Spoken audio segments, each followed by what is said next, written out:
Hey, it's Marco, and in this video I'm going to show you how to save draft TikTok video to gallery. So you know that before you had to pause the video and then save it and then delete that video, but now you don't have to do that anymore. What you can do is just press the plus button.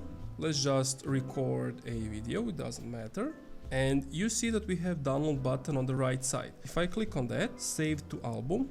If I were to go to my album, you can see this is the video I just saved. And if I were to click this big check button, that would just pause the video. And that's basically it. That's how you do it. Thank you for watching this video. If you enjoyed, leave a like, comment, subscribe.